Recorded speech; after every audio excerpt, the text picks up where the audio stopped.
English translation.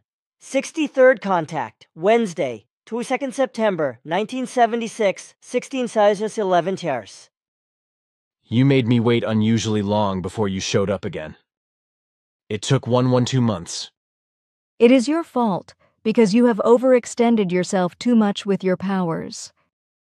Thus, you were afflicted by a very bad lack of strength as well as fever attacks and severe pain, whereby you had to go to your bed.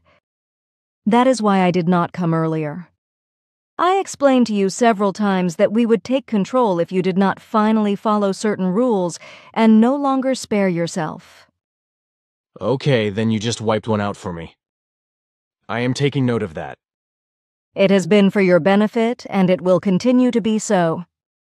But be happy anyway, because in a short time you will be able to make your films at night. At least a consolation. Can Minara also come then? Maybe she can also leave tracks someday? Of course she will come one day, but with the tracks it might be a bit more difficult. For planetary flights, her ship has a propulsion system that generates gas clusters close to the Earth, which ignite and scorch the ground. That is why she usually does not set her ship down, but lets it float. But that would be very interesting for us in particular, for photos, you know. Do you think so? Maybe it can be arranged, but it would burn everything within a radius of several meters. The grass grows back again. Sure, I will talk to Minara. If she at least comes quickly to burn the tracks into the ground. How would it be, however, if you were to lend me your radiation gun sometime? You are very illogical. Think. I want it only for a few minutes to hold it in front of my film camera and then maybe to cut down a little tree.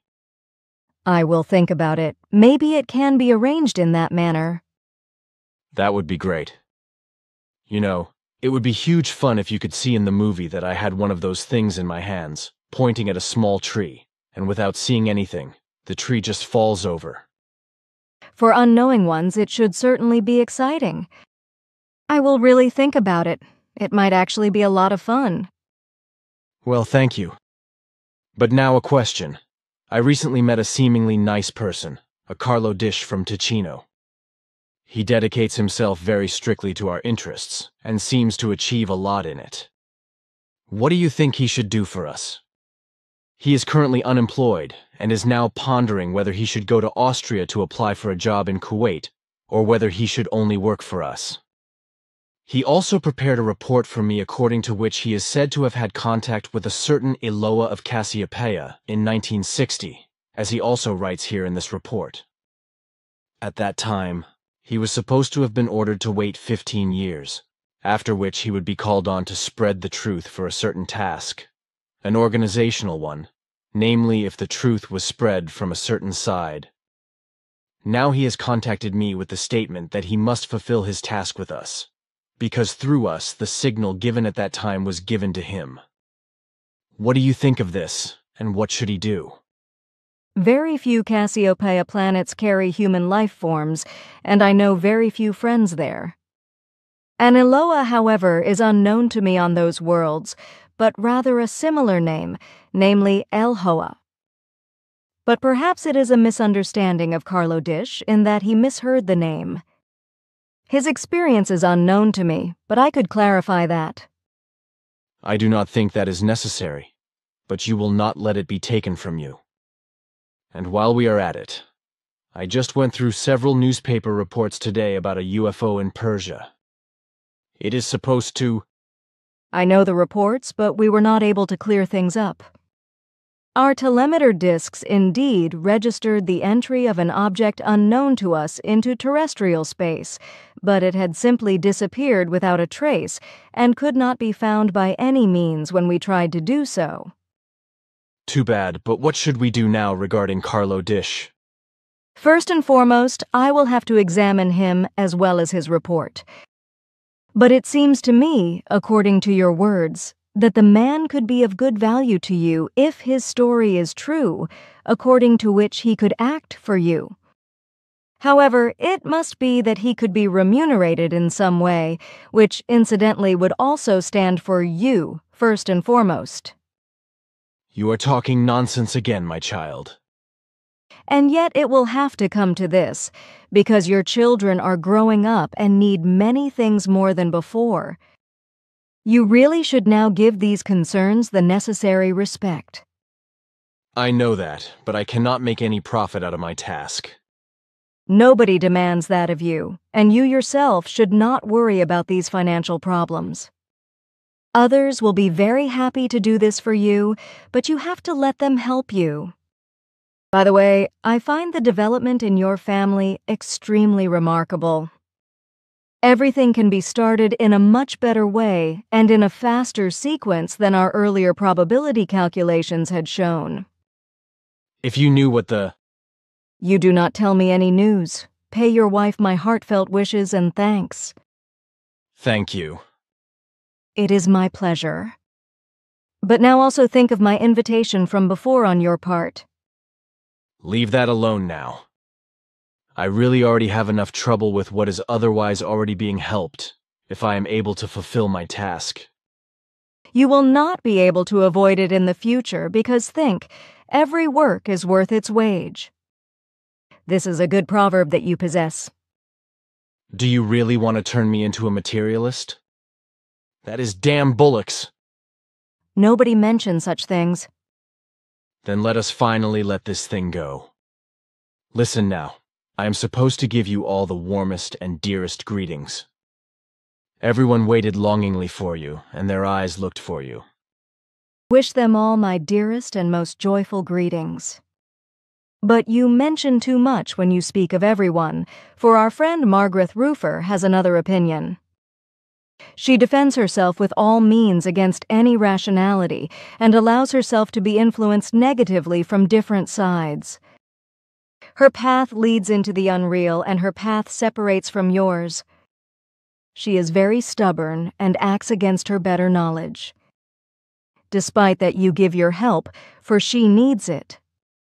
From my side, unfortunately, I can do nothing more, and I have messed up my holiday for nothing. I know, unfortunately it is so. But also we can only hope. Regarding your holiday, since you cannot seem to accomplish anything now, you should go on holiday anyway. I cannot do that anymore, because I have committed myself to another task due to the circumstances known to you. Oh my goodness, then your holiday is really in the bucket? It is as you say, if I understand your speech correctly. I am sorry about that, but so are the others. Those stupid cows there, they are still mooing across the whole neighborhood together. If only they could be quiet. They are affected by my ship. They are influenced by the vibrations of the safety devices. But you also chose a funny place. I had to remove no less than 4 livestock wires and carry my vehicle about 800 meters to get here. Just look at me, that damn filth, like a construction worker. Unfortunately, it had to be, because the air surveillance has become much stricter after the appearance of the different articles in newspapers and magazines. Even if officially nothing is declared about it and they monitor you, only extremely discreetly. I can imagine that. The articles have sufficiently shaken things up. It will get even better through your work because in the foreseeable future, the TV stations and radio stations will dare to approach you and the topic. The first successes in this respect will already appear in the next few days. But the gentlemen Ahrens and Bertossi will be green and blue with anger. Certainly, and especially when they find out that their intrigues against you and your group are only for your benefit, because every one of their dirty tricks brings you greater success.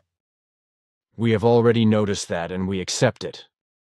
I just find it quite squalid that especially these 2 poor jerks have to drag you into the dirt and claim that you want to capture and subjugate the earth. This assertion must testify to the truly boundless stupidity and primitiveness of these 2 men, for if we had ever had such actions in our minds, we would have realized such plans long ago, when Earthlings had no defensive weapons. On the other hand, even today's still very primitive weapons would not frighten us, thus there would be no obstacles to overcome. So why should we wait into the distant future if we wanted to conquer the Earth? Only very ill and still quite stupidly primitive brains are therefore able to hatch such nonsense, but not a brain that is already subject to intellectually based rationality. And those who believe such irrational, lying, and dirty lies are not much better off either. That is hard because people do not know that the two of them are lying through their teeth. This is not quite as you say, because if those people would think rationally, then their way would lead to you, because they could convince themselves of the opposite of the lying Ahrens and Bertossi assertions on the basis of our contact reports. You are right about that again. Sure, but now listen. For the time being, you should not give any more lectures in Germany, because other countries have become of great importance. This refers to the time until Ahrens and Bertossi had so impregnated the German soil with their hate tirades that it began to overflow.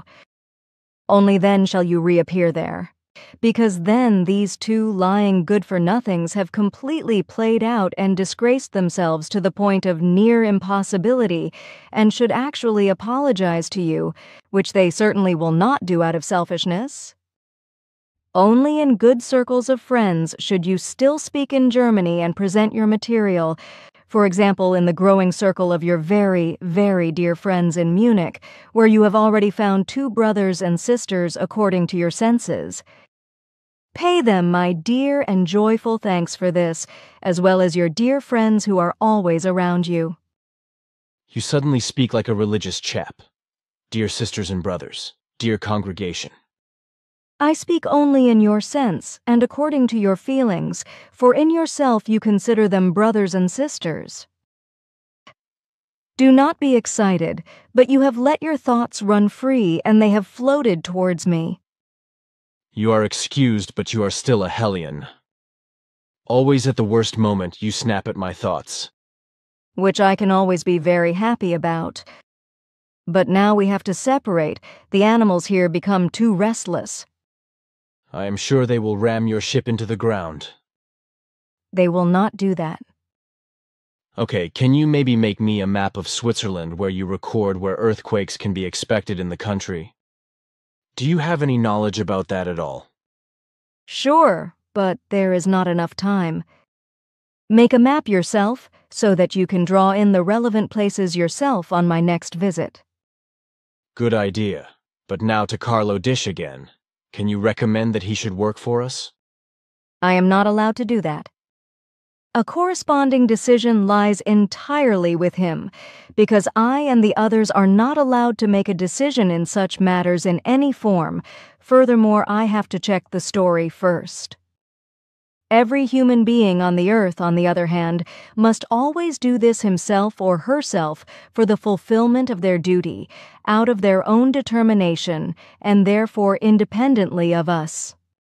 Never must anything in any form be dependent on us, which is why this is another reason why, as a rule, we only make ourselves visible to a few human beings on earth, but this only happens when they have become aware of our existence.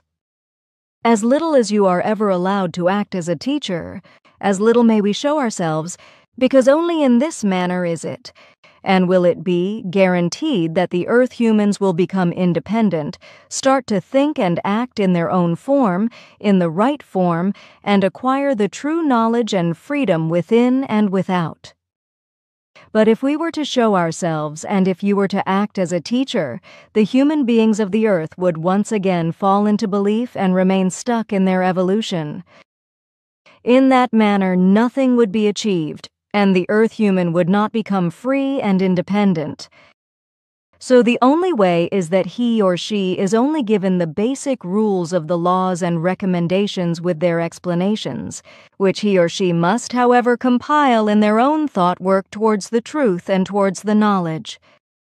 Any delivery of evidence, other than those which we have given you for evaluation, would therefore be completely out of place, for if a form of life depends only on so-called evidence of a matter, then this means nothing more than a new belief. Knowledge, Truth and wisdom, however, cannot be acquired through such proofs, but only through one's own work of thought and through the attainment of inner clarity, through an inner creation of proof in truth. Girl, this speech is well known to me. It comes almost literally from Svath. I also took it from him. He was my grandfather, as you would say. Man, I am going crazy. I last heard from him in 1953, but I have not heard from him since. I always suspected that he had died then. Your assumption is correct. He was a very likable old man, and he always seemed to me like a venerable patriarch. But tell me, was his pear-shaped ship one of your usual ships? You had a completely different 300-year-old box. His ship was a gift from Assyrian people. You mean from people of Sirius? Sure, from one of the 2 inhabited planets of Sirius, but in a different space-time continuum. That is what I've wanted to ask you for a long time. If there are inhabited worlds somewhere. Sure, those 2, each belonging to 2 separate solar systems. By that you simply mean 2 planets, which is some kind of hangers-on orbiting around a sun, right?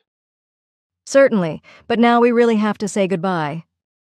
Farewell. Okay, I am going. Take care, little sister.